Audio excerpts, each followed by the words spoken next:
When the President of the United States, Donald Trump, known for his provocations, takes the stage at one of the country's most prestigious universities, everyone expects a highly controversial, perhaps even historic, speech.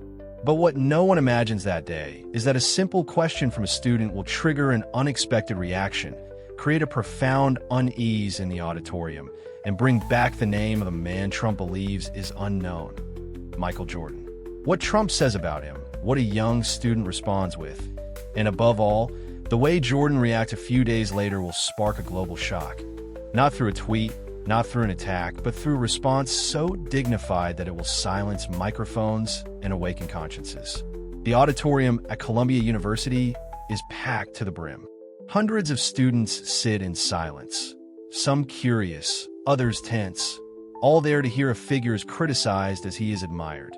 Donald J. Trump, dressed in his usual suit, red tie perfectly knotted, he steps onto the stage to a mix of applause and scattered boos.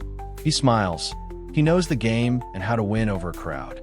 For nearly 40 minutes, he speaks about America, the economy, the American dream, and what he calls real heroes: businessmen, generals, fighters.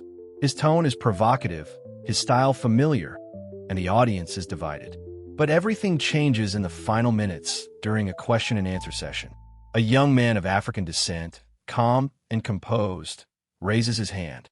He grips the microphone with both hands, as if he knows his question carries weight. "Mr. Trump," he says, "I'd like to know what you think of a figure like Michael Jordan, considered by many to be one of the greatest athletes in history and a role model for millions of young people around the world, including here in the United States." A brief silence. Trump looks up, smirks. "Jordan? You mean that guy who played basketball and made those sneakers?" A few chuckles ripple through the room. Trump continues, "Honestly, nobody really talks about him anymore. Maybe he's famous for shoes or something, but here in the United States, we know real winners. People like Tom Brady, Tiger Woods, guys who keep winning." "What's his name again?" He pretends to forget, then shrugs. "Jordan? Never heard of him. Probably a nice guy with a good jump." Louder laughter breaks out, but not from everyone. Some in the audience exchange glances, hesitate. At the back of the room, another young man stands slowly. He isn't laughing. He's holding something in his hands, and what he's about to say will stun a part of America. At the far end of the auditorium, a young man rises. He hasn't raised his hand or asked for permission, but his movement is calm, controlled, almost natural, as if he always knew this was his moment. He steps down one row, then another, then a third. Silence gradually returns to the room, as if everyone senses something unusual, or perhaps essential, is unfolding. The young man is tall, lean, with a steady gaze and a measured voice. In his hands, he holds a folded basketball jersey, red and black, with the number 23 visible on the back, and above it a name, Jordan. He reaches the microphone. Trump, surprised, watches him without a word, not out of fear, but because he doesn't yet understand. The young man looks at the audience, then at the president. "Mr. Trump," he says without a tremor, "my name is Malik. I'm American, born in Detroit. My father is Nigerian, my mother African-American. I grew up in a neighborhood where names like Jordan weren't just known, they were beacons." He lifts the jersey to chest height. "This jersey was given to me when I was 8 years old, and this name saved me more than once. When people told me I was too black to be African or too African to be American, when they said I didn't belong here, I thought of him." A murmur runs through the room. No one laughs. "You say no one knows him here, Mr. Trump," Malik continues. "And with all due respect, if Michael Jordan wasn't known in the United States, I probably wouldn't be standing here today, facing you, in this university." He pauses, not for effect, but to breathe. Jordan isn't just a player. He's a way of carrying yourself when people look at you sideways. He's an example of silence, strength, and dignity. And yes, he's known for his shoes, but he also won 6 NBA championships and carried entire generations, like me, who saw no one else who looked like them. Trump says nothing. The room is hushed. Malik lowers the jersey, folds it carefully, and adds, "So no, Mr. Trump, Michael Jordan may not be famous in your circles, But in our streets, in our families, he's more than a name. He's a guide. You can laugh, but I won't. Without waiting for a reply, he steps away from the microphone, not rushing, but walking slowly, upright. The audience, initially frozen, begins to applaud, softly at first, then louder, until even those who laughed no longer dare look at the president. As soon as the event ends, videos start circulating, first on student accounts, then on activist pages, then on Twitter, TikTok, Instagram. But it's not Trump's speech that generates the most buzz, nor his quip about Jordan sneakers. It's this young man, this unknown student who stood up, spoke without anger or insults, only with a folded jersey, a calm voice, and a story no one expected. The video surpasses 2 million views overnight, then 10 million, then 50. Major American media take notice. CNN opens its evening broadcast with a headline, "When a student silences Trump with a name, Michael Jordan." ESPN airs a special report. Who is Michael Jordan, the man Trump claims not to know? Clips from the 1980s and 1990s, old interviews, and kids in American streets wearing Air Jordans flood the airwaves. On political talk shows, some try to defend the president, calling it humor, lightness, or real American culture. But something doesn't sit right. The times have changed. The image of a president mocking a sincere young man doesn't land well. And above all, Michael Jordan, until then overlooked by some, becomes an enigma, a myth to rediscover. His legendary dunks, his quiet demeanor, his absence from social media, and his natural class are replayed endlessly. While America debates, another country watches in silence. In the United States, the press takes note. Some headlines read, "Jordan mocked by Trump. Not so fast." Others go further, when American ignorance clashes with quiet greatness. But amid the commotion, one man remains silent. Michael Jordan says nothing, not a reaction, not a post, not a word to a friend. He watches, he listens, and he waits, because he knows that sometimes dignity begins with silence. But there comes a moment when one must speak, not to defend oneself, not to retort, but to pass something on. And that moment is approaching. For 3 days, newsrooms worldwide try to reach Michael Jordan. Sports journalists, political commentators, even American talk show hosts who never uttered his name before this week suddenly want him on their shows. They call his agent, contact his inner circle, send messages through childhood friends, former teammates, and associates. But the response is always the same. Jordan has nothing to say for now. Nothing. And the longer the silence lasts, the greater the anticipation grows. Everyone expects a reaction. Deep down, they want Jordan to speak, to put Trump in his place, to claim his legacy, to turn this moment into a public statement. But Jordan doesn't play that game. He goes about his life quietly. He's spotted in Charlotte, sitting courtside at a Hornets game, then in Chicago, visiting a community center privately to meet with young athletes. Nothing official, nothing commented on.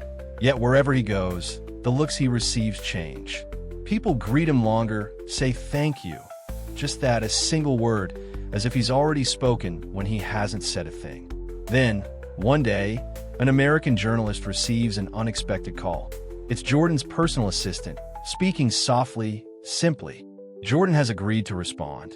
Not in a debate, not on a talk show, just one interview with you. The journalist is stunned for a moment, then asks, "Why me?" The response, "Because you know how to listen, and what he has to say isn't about revenge. It's about truth." The location is set. A plain room in Chicago, no film crew, just a single camera, a chair, and a man ready to share what he's kept inside. In the hours that follow, the rumor spreads. Jordan is going to speak. 3 words, but in this climate, they resonate louder than a presidential press conference. Networks scramble, social media ignites, websites announce live streams. But what no one knows yet is that what Jordan is about to say targets no one yet will reach everyone. The room is bare, no bright backdrop, no marketing flair, just natural white light and 2 brown leather chairs facing each other. Jordan enters silently, shakes the journalist's hand, and sits without haste. He rests his hands on his knees, his gaze clear, neither tense nor tired, just focused. The journalist takes a deep breath, knowing every question matters, but above all, every answer, even brief, could make history. So he doesn't start with a technical question, not about basketball or even Trump. He simply asks, "Michael, why did you choose to speak today?" Jordan looks straight ahead, takes a few seconds, then responds in a slow, steady voice. "Because I believe sometimes you have to answer, not to justify yourself, but to leave a mark. A true mark." The journalist nods, then continues calmly. "Donald Trump said you're unknown in the United States, reduced you to sneakers. What did you feel hearing that?" Jordan lowers his eyes slightly, as if searching for words in his memory, then looks up. "Nothing special, you know. It's not the first time I've been reduced to one thing. But I've always owned what I've done because before that, there were years of silence, work, respect, and sometimes holding back too long." He pauses, then adds, "And if he thinks I'm nobody over there, then I'm proud to be nobody. Because that nobody is known by millions of kids. They may not have seen me play, but they've seen what I stand for, a man who never shouted but never bowed." The journalist doesn't interrupt, letting Jordan breathe between words. Jordan continues, "You can live without everyone knowing you, but you can't live without respect. And if one day a kid in the United States raises their hand in a room and says my name was a light for them, then everything else doesn't matter." He stops, a silence, then concludes, almost in a whisper, "I'm not answering Mr. Trump. I'm answering that boy and all those like him who stood up in rooms where no one expected them." The journalist looks down, knowing this moment transcends politics, sports, provocation. It's a sensitive response, yet it hits precisely. The next morning, the interview video is released, not with fanfare or a dramatic trailer, just a simple, sober post with a short title, "Jordan Speaks." Within an hour, it surpasses 1 million views. In 3, it's picked up by every news channel. Before official translations are even made, internet users take it upon themselves to dub, subtitle, and share it. But what strikes people isn't just the virality, it's the tone. Everywhere, reactions are the same. Calm, respect, emotion. No insults, no revenge, just a dignity that crosses borders. On CNN, a journalist says, "Jordan just showed the world how to respond to an insult without raising your voice, without seeking revenge, but by elevating the conversation." This might be the most powerful statement we've seen this year. On Al Jazeera, the interview airs with a simple ticker, "The Silence of the Great." In the US, for once, political panels unanimously praise the elegance. An editorialist writes, "Jordan didn't defend himself. He made the provocation irrelevant." In America, the impact is even more surprising. Media figures who laughed at Trump's remark backtrack. American athletes like LeBron James, Serena Williams, and even Tom Brady tweet messages of support. Respect, MJ. That's leadership. Masterclass. But it's in high schools, middle schools, and streets that Jordan's name becomes something else. History teachers play the interview for their students. Kids wear Air Jordans without fully knowing why, just because they felt something true, something grand. Meanwhile, the young man who spoke that day at the university receives a letter. A plain envelope, no official stamp. Inside, a handwritten note on a single sheet, signed MJ. "We didn't need to shout to be heard. You represented me better than I could have. Thank you for standing up that day. Keep walking tall." With a note, a jersey, number 23, signed in silver marker, and a sentence written below, "They may not know you, but they recognize you." Days pass, and the world, as always, moves on. New scandals arise, new tweets make noise. But something in the collective memory lingers from this moment. Trump now avoids any mention of Jordan. When a journalist brings up the incident, he waves it off. "I don't comment on basketball players." He's understood, perhaps not what Jordan represents, but that this time he lost. And he lost without a fight, against a man who didn't even say his name. Jordan adds nothing more, no posts, no further words. His silence, after the interview, becomes an extension of the message, an echo that doesn't need repetition to resonate. Then one day, far from the cameras, in a small neighborhood school, Malik is invited to speak to a class. They ask him what it felt like to respond to Trump, to receive a letter from Jordan, to become, unintentionally, the voice of a forgotten respect. He looks at the students, young, waiting for a bold answer. But, like his idol, he doesn't raise his voice. Jordan taught me that real strength isn't about speaking louder than others. It's about speaking when no one expects you to and staying upright when they look at you sideways. A silence falls, not awkward but inspiring. Then he adds, "I didn't humiliate Trump, and neither did Jordan. He just reminded us of something. You can be great without showing off, win without crushing, and answer without defending." He smiles, the kids applaud, and in a room without spotlights or flashes, another generation understands that true greatness needs no noise. 2 weeks have passed since the interview. The media frenzy has died down, but the traces remain indelible. On social media, Jordan's name becomes a hashtag of its own. Teens write it in marker on their sneakers. Teachers play the clip in class to discuss dignity. Fathers explain to their kids who he is and why he didn't shout, why he didn't insult, but why he won. And Malik continues his life. He goes to class, walks the halls without headphones or sunglasses because he doesn't want to hide from the attention. He just wants to stay standing. One day, a professor calls him after class. "You marked this university," he says, "but the most powerful thing isn't what you said.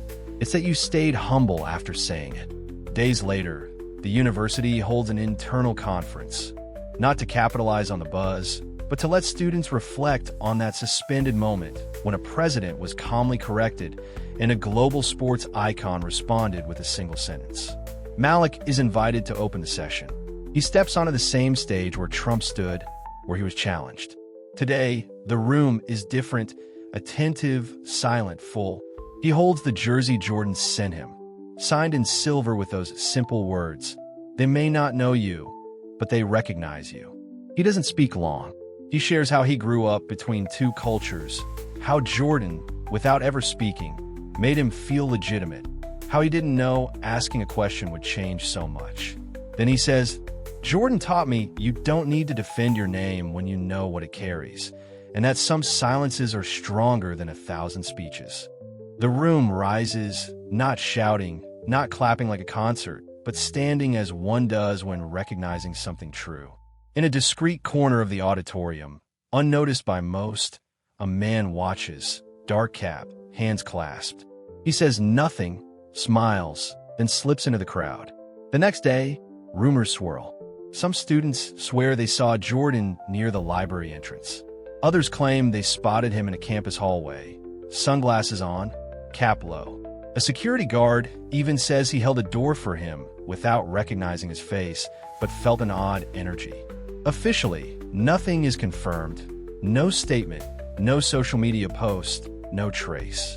Yet he was there. That morning at Columbia, a fine, constant drizzle falls, the kind that makes sidewalks glisten without staining them. The campus is quiet, students hurrying to lecture halls, heads down, earbuds in. In a small building off to the side, on the ground floor, the administration office is nearly empty. Malik is summoned. He enters, curious. They hand him a matte black box, no label. Inside, a frame. In the frame, a photo. Jordan standing in a tunnel at the United Center, gaze steady, just before Game 6 of the 1998 finals. No gesture, no ball, just a look. At the bottom, etched on a discreet plaque, "Silence is a way to score." Malik freezes. He doesn't speak. He knows this isn't a gift, it's a message. And there's more.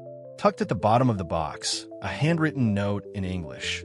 "You gave a voice to those who doubt. You reminded them they belong. Don't change.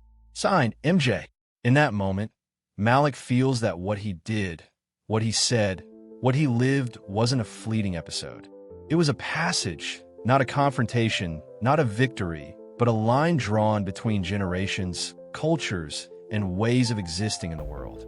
Jordan, without fanfare, has said goodbye as he always has, by stepping back with dignity at the right moment.